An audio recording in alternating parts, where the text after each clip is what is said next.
मैसूर के जंगल में रहता था एक चूहों का झुंड। चूहों ने नदी के नजदीक बना ली थी एक बस्ती, जहां वो बेफिक्र खुशी से रहते थे। चूहे अपना खाना इकट्ठा करने के लिए आसपास जंगल में ही घूमते और चूहों के बच्चे वहीं जंगल में खेलते रहते। एक दिन की बात है, जंगल में आए कुछ नए मेहमान। हाथियों का एक झुंड, जिनका मुखिया था हाथी राजा। हाथी बहुत खुशहाल और निर्मल थे, पर शरीर से बहुत बड़े भी। हाथियों ने अपने बड़े शरीर की मदद से दूर से नदी देख ली और वो नदी की तरफ बढ़ने लगे। हाथी खुश थे और उन्होंने नन्हे चूहों पर ध्यान नहीं दिया और इसी वजह से कुछ नन्हे चूहे हाथियों के पैरों के नीचे कुचले गए। हाथियों का झुंड नदी किनारे आया। सभी हाथी खुश थे। ये नदी और ये जंगल हम लोगों के लिए बहुत अच्छे हैं। हम अब से यही रहेंगे। हाथी राजा की ये बात एक चूहे ने सुन ली। वो चूहा भाग के अपने झुंड के पास पहुंचा और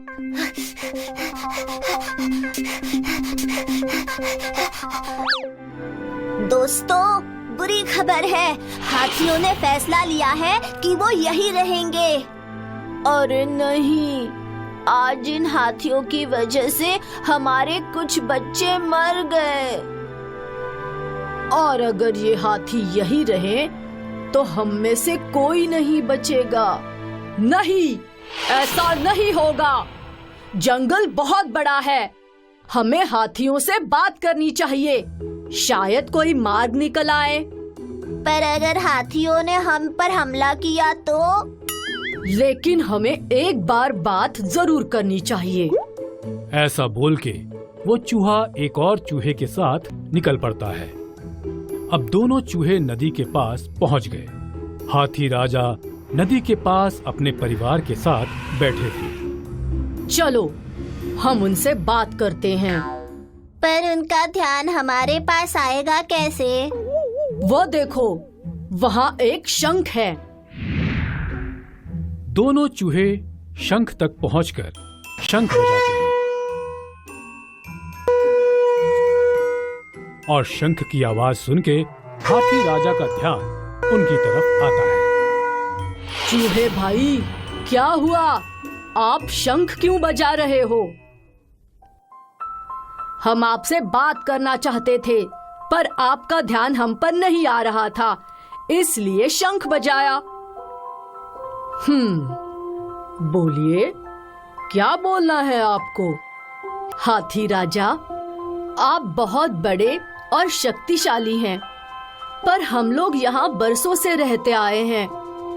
हमें आपके यहाँ रहने से कोई आपत्ति नहीं, पर आपकी झुंड के कारण हमारे कुछ बच्चे मारे गए। वो आपके पैरों के नीचे कुचले गए। अरे बाप रे! हमें माफ करना, पर ये सब कब हुआ? जब आप जंगल के भीतर से यहाँ नदी किनारे आ रहे थे, वही जंगल में हमारी बस्ती है। हमें माफ कर दीजिएगा। हमें सच में आप लोगों के यहाँ होने का अंदाजा ही नहीं था, पर अब हम आपके लिए क्या कर सकते हैं? हाथी राजा, हम जंगल की निचली ओर रहते हैं, तो मैं आपसे विनती करता हूँ कि आपका झुंड उस ओर न आए। हाँ, ये ठीक है, पर अगर आप लोग जंगल में घूमोगे तो हमसे बचने के लिए एक इशारा होना चाहिए, और ये इशारा होगा घुंघरू का। हम सभी हाथियों के पैरों में घुंघरू होंगे, और जैसे ही आपको घुंघरू की आवाज सुनाई दे, आप लोग सावधान हो जाइएगा। ये तो बहुत अच्छी तरकीब है। धन्यवाद हाथी राजा। दोनों चूहे खुश होकर वहाँ से निकलते हैं। चूहे बस्ती में पहुँच के अपने साथियों को सब बातें बताते हैं और सारे चूहे खुश हो जाते हैं। इसके बाद चूहे और हाथी जंगल में साथ साथ खुशी से रहते हैं। एक दिन की बात है, चूहे अपनी बस्ती में थे और उन्हें घुंघरू की आवाज सुनाई दी। घुंघरू लगातार बज रहे थे। आज इतने घुंघरू क्यों बज रहे हैं? पता नहीं, पर शायद हमें जाकर देखना चाहिए। सारे चूहे नदी के तट की ओर निकल पड़ते हैं। नदी पर पहुंच के उन्हें दिखता है कि सारे हाथियों के पैर बंधे हुए हैं और वो जोर जोर से घुंघरू बजाकर संकेत दे रहे हैं।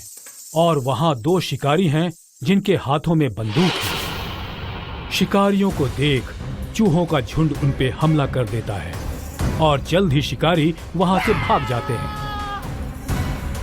फिर चूहे सारी रस्सियां कुतरते हैं और अब सारे हाथी आजाद हो गए।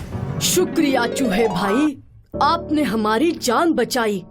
हम आपके हमेशा आभारी रहेंगे।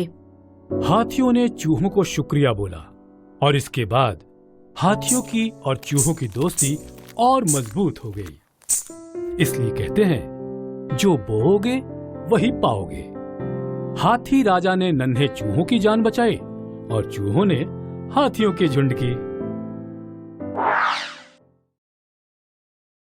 हाय, मैं हूँ शाइनी। अगर आप मुझे ऐसे ही देखना चाहते हैं तो इस वीडियो को जरूर शेयर करें और हाँ, इस चैनल को भी सब्सक्राइब करना ना भूलें